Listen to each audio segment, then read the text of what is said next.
Greetings. I'm Craig Lammert. I'm a hepatologist at Indiana University, but I'm also the executive director for the Autoimmune Hepatitis Association. Thank you for joining me today for this talk entitled "You Are Not Alone: A Team Approach to Fatigue in Autoimmune Hepatitis." The aims for this talk is to review fatigue and really try to understand the impact of fatigue on patients with autoimmune hepatitis. I'm going to review a model of quantitating fatigue, and we're going to see how this compares with patients with AIH as well as those that don't. We're also going to consider a clinical algorithm that may guide doctors and patients in the evaluation of fatigue in the clinic. And then also finally, we'll review possible medical therapies for the treatment of fatigue. So we're going to start with what does fatigue feel like. Now, again, I'm speaking to an audience of autoimmune hepatitis patients, so many of you know this, but we've taken some comments from a recent survey we did, and these were the ones that stuck out. I felt wiped out, utterly exhausted, mind-numbing. I felt like I was coming down with the flu. I felt like I was living under a weighted blanket. Another patient described it as an elephant was sitting on me. Let's take this idea of an elephant sitting on us and how this looks like for a patient with fatigue. Here is a scale that looks at fatigue over the course of a week from Monday to Friday, down on the bottom of the screen, with the fatigue scale on the left, with the bottom left being no fatigue and the top left being significant fatigue. So as we follow that fatigue over the week, as you'll see, that fatigue changes. It increases, it decreases, it's variable. It changes based on activities. It changes with rest. But ultimately, this fatigue ramps up. By the end of the week, you can see where this goes. This elephant is much larger and much heavier. Why is fatigue so hard to understand? Well, really the quick answer is hepatologists, patients, and others don't really understand it. And actually, if you look at the AIHA guidelines within ASLD, this really comes up only twice. Fatigue itself is not talked about very often. In fact, it's because this is a complex symptom. It includes many things, but primarily lethargy, malaise, and even lassitude. And many hepatologists, we don't understand this. We manage liver disease. We often try to understand how this liver disease impacts the risk on life, but we were not trained to really understand fatigue and the impact of the exhaustion that can come from fatigue. Furthermore, other parties associated with patients, particularly friends and family, often don't get this as well, as many of them have never been in the shoes of an AIH patient, nor have they had chronic illness or been unwell themselves. But what they do see on the outside is their loved one acting different, behaving different, or not doing things that they used to be able to do. An important thing to understand about fatigue is that it is the most common symptom reported among patients with all chronic liver diseases. This includes autoimmune hepatitis. Fatigue is a key driver in the reduction in overall quality of life in all these patients. In fact, in AIH, we've also seen quality of life reduced with disease duration, cirrhosis, as well as chronic prednisone use. And how these impact fatigue, we don't quite understand. Let's stop for a minute and think about fatigue in AIH patients by what we know in terms of numbers. As I said before, ASLD guidelines really list fatigue only twice in the most recent guidelines. And it's described as 85% of patients at diagnosis will have significant fatigue. Nothing more about the chronicity of fatigue. When you look at other symptoms, particularly things that have been tied to fatigue, depression, we see that 29% of patients with AIH have moderate to severe symptoms of depression. So it really highlights there's a lot to understand about fatigue that we just don't know in AIH patients. Recently here at Indiana University, we've started to dig a little bit deeper into this, and I wanted to show a little bit of preliminary data. We used another quality of life tool to better understand fatigue in AIH patients. As described by these statements, fatigue interferes with my daily routine. Well, 26% of a patient cohort of about 400 patients says this happens about a quarter of the time. Fatigue can hit me suddenly. About 18% of patients says this happens most of the time or more. Others say I'm so tired I have to go to bed early. This happens in about 23% of patients most of the time or more. These are concerning numbers. And this should highlight how impactful fatigue is in AIH patients and how they go about their daily living. Another important piece about fatigue, and in the namesake of this talk, is that fatigue rarely exists in isolation. Thus, fatigue is often not alone as well. In fact, we see a cluster particularly with fatigue, we see things such as depression, anxiety, sleep disturbances, cognitive impairment, or the classic brain fog that our patients talk about. All this then comes together and contributes to social isolation as well, which also may drive these symptoms further. And finally, even though some patients have fatigue, they're able to fight through and maintain some level of quality.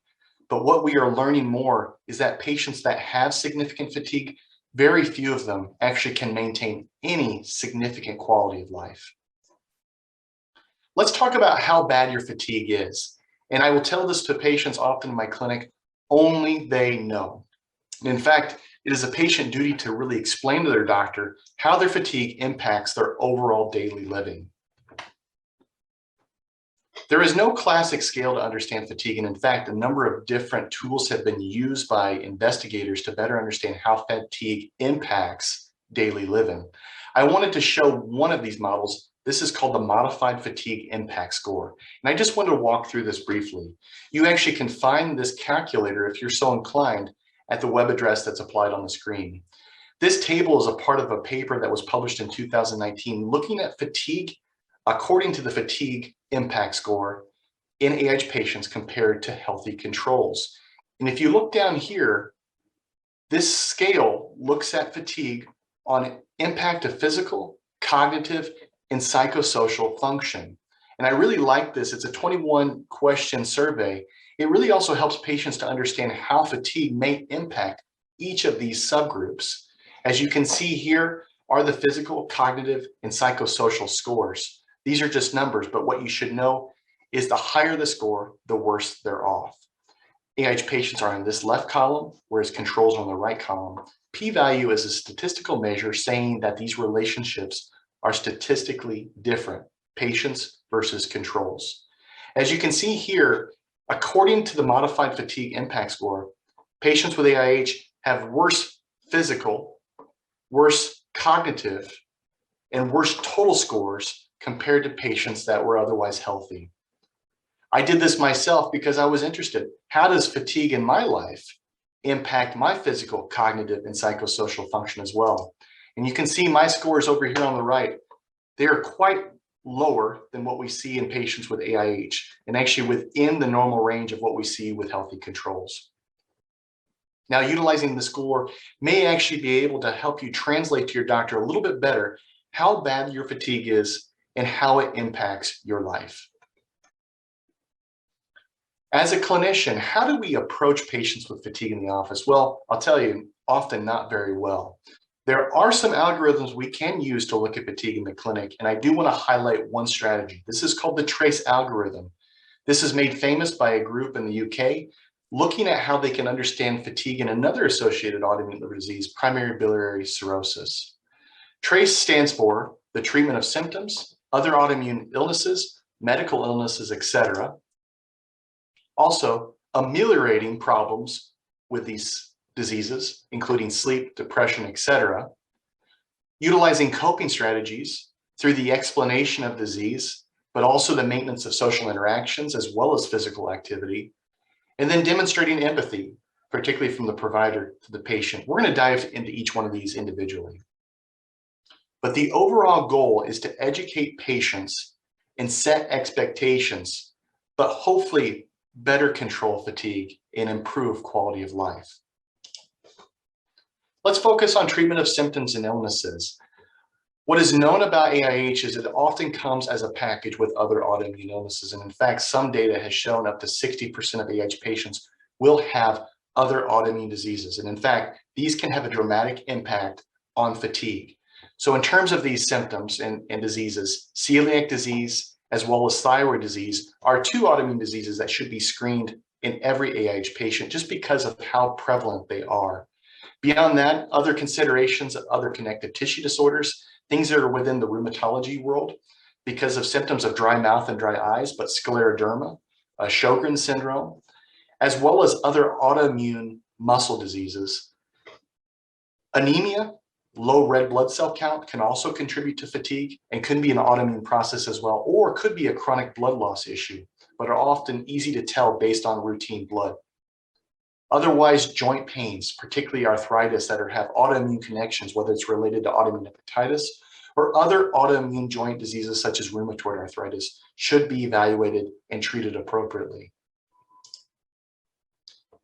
Beyond the autoimmune illnesses, there's a whole spectrum of other medical illnesses that our AIH patients suffer from. And I always employ clinicians, but also patients, to consider these conditions, as they also can have impact on fatigue. This includes heart disease or cardiovascular disease, pulmonary or lung disease, COPD emphysema related to smoking or other chronic exposures. Type 2 diabetes can have tremendous impact, particularly if it's poorly controlled. Obesity and just the fact of having extra weight may be an important factor in fatigue. Obstructive sleep apnea, which also can impair sleep and can cause significant fatigue throughout the day, is always an important piece that I look for in patients and can be evaluated with routine sleep studies. Again, working up anemia or red blood cell counts that are low, targeting mood disorders, particularly depression or anxiety. These have tremendous impact on fatigue and can be some of the sole drivers in what we see in some of our AIH patients. Other questions come up about nutritional deficiencies, which there's not excellent data for, but I have seen patients that have been deficient in some macronutrients, particularly vitamin D, but even B12 and folate, that also can impact or modify the fatigue. Finally, a little bit more rare would be adrenal insufficiency, which can be impactful because of low cortisol levels. One of the most important things that we often don't think about includes dehydration and other aspects that our daily living just increase the risk of fatigue because of otherwise normal human physiology. Now, all of these autoimmune and medical diseases can create fatigue, but also other symptoms. And in fact, it's these symptoms that can then propagate fatigue. So we know symptoms, particularly things such as poor sleep, chronic pain, itching, depression, anxiety, can all impact fatigue. And just to highlight one of these pieces, when we think about sleep, we think about hygiene, making sure you're getting that good solid 6 to 8 hours per night.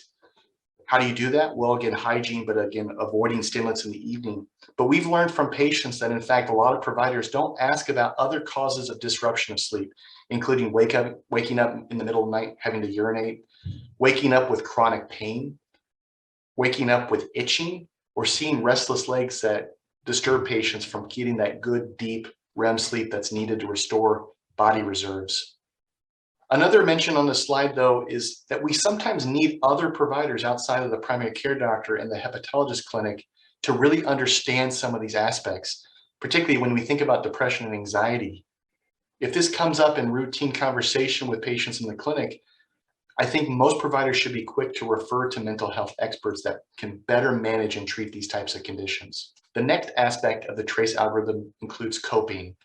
And this really drives at the idea of ownership of this problem. And this is ownership not just with the patient, but also the doctor. And in fact, the working, the collaboration of that team to try to identify ways to either manage the fatigue or even navigate it. Providing patients some coping strategies is always important, as fatigue may be a brand new symptom for patients. Some of the things that I tell patients in my clinic is sometimes it takes just pacing of activity, understanding that you're not going to be 100% all week long. In fact, maybe planning accordingly, that if you do a very rigorous activity, that maybe the next day is a day that you'll have to take as rest day. I've seen a lot of patients struggle with shift work. I generally try to have patients avoid that, as it can throw off a lot of the different rhythms in the body that can exacerbate fatigue. And one of the most important pieces that we just don't talk about is maintaining normal social constructs or structures in lives. That means chasing relationships, maintaining engagement with family and friends, but also educating them about your disease and understanding why you may have off days. We think that patients tend to have a limited amount of energy, and therefore patients will retract those connections for fear that they will overexpend themselves and not be able to focus on things that are more priority in their life. But we know over the long term, this can take a tremendous psychosocial impact on patients and really actually exacerbate fatigue in the long run. Finally, exercise and diet are not talked about enough. In fact, it's often hard for patients to think, how can I exercise when I'm feeling so crummy? But I think graded exercise regimens are important to try, but also dietary structures, looking at different diets, whether it's Mediterranean carbohydrate specific or other autoimmune protocol diets. I've had a handful of patients change their way of eating, particularly minimizing carbohydrates or fructose for that matter, and seen a significant impact on overall fatigue. And then finally, for the TRACE algorithm, which I'm embarrassed this often doesn't happen in clinic a lot with a lot of providers, but empathy. And empathy is very different than sympathy. So in fact, sympathy being the feeling of pity of someone's misfortune, empathy is different. It's an ability to understand and share that feeling of another. And I think this is really important in the hepatology, but also the primary care clinic. We need willing and concerned physicians to work with patients, to listen to patients. We also need them to be educated about fatigue. And unfortunately, not every doctor will have accurate perception of fatigue and how this can be resultant from this disease or among the other associated illnesses that we see in parallel. Now, controlling autoimmune hepatitis can have its own impact on fatigue, but I will be the first to tell you I have a number of patients that will have normal liver tests, but still have tremendous fatigue. However, it's always our goal to normalize the inflammation and get your liver tests, particularly the AST and ALT and immunoglobulin G, as low as possible on a regimen that you tolerate, hopefully devoid of any steroids, but at least at a very low amount. We often forget too that complications of patients with a more advanced liver scarring or cirrhosis can also have tremendous impact on fatigue, particularly patients that have significant amount of swelling, confusion related to poor liver function, swelling of fluid in the abdomen, as well as bleeding and anemia can be a primary driver of fatigue as well. And then finally, we need to work with AIH patients, not only to control the disease, but in parallel again, to manage their liver disease, as this may be other areas that can improve their fatigue in the long term. Now, one of the biggest questions I get from patients is, can't you just prescribe me something to help me with my fatigue? This is a lot more complex than it seems, and I think this is the key of the slide is there's been no randomized controlled trial data that has looked at fatigue treatment in AIH patients. There's no cross-sectional or retrospective data, which is a little bit lower quality as well, to help describe fatigue in patients with AIH, but also in the therapies that have worked. This is why patient data is so important. But I will say there has been data, although many small trials in other diseases, that let's consider if we could apply to AIH. We don't know if the fatigue that we see in some of these other diseases is the same. For instance, the sister disease or primary biliary cholangitis has had a few drug trials looking at the impact of fatigue. Two of these drugs, including rituximab, which is an anti-B cell agent we actually use for patients in AIH, particularly when they have exhausted other treatment regimens, and modafinil, which is a stimulant. Both of these studies, unfortunately, really showed no long-term impact in fatigue. Modafinil did short-term, but after all, in about half of the patients saw improvement, the other half did not. Non-alcoholic steatohepatitis, or NASH or fatty liver disease, also has significant fatigue. And a small study looking at pentoxifylline showed that there was some benefit in those patients. Pentoxifylline is a drug that's been used to scavenge free radicals and absorb some of the inflammatory milieu that drives some of this inflammation in some of these diseases. In the palliative care genre, there have been studies that have looked at methylphenidate, which is also known as Adderall, but also amantadine, particularly in multiple sclerosis. Amantadine is an anti-influenza medication. Both of these drugs in trials have shown minimal benefit, if any. One of the biggest points of contention and discussion, I should say, in the clinic is also about complementary and alternative medical strategies. And just to name a few, because there may be some benefit here. And in fact, sometimes targeted coffee as a stimulant can be beneficial for fatigue. CBD or cannabinol also does not have any good data, but we've heard some patients see improvement with it. L-carnitine and also SAMe, which stands for S-adenosylmethionine, has shown some data to be beneficial, particularly in PBC as well. So in conclusion, fatigue has a tremendous impact on quality of life in some AH patients at least. It impacts many patients with liver disease across the board. We know this is complex and we don't quite understand it, but it does require a comprehensive approach to optimize symptoms. This includes a very good partnership with your treating medical doctors. But knowing how your fatigue impacts your life and even tracking it may be helpful as you work with those doctors and steer those interactions as you move forward with treatment. And then following this TRACE algorithm, even from a patient perspective, could be a really nice standardized approach to really search for modifiable factors of fatigue. We don't know this yet, but it's possible it could result in improved overall quality of life. We know fatigue is an important issue in all patients with COD.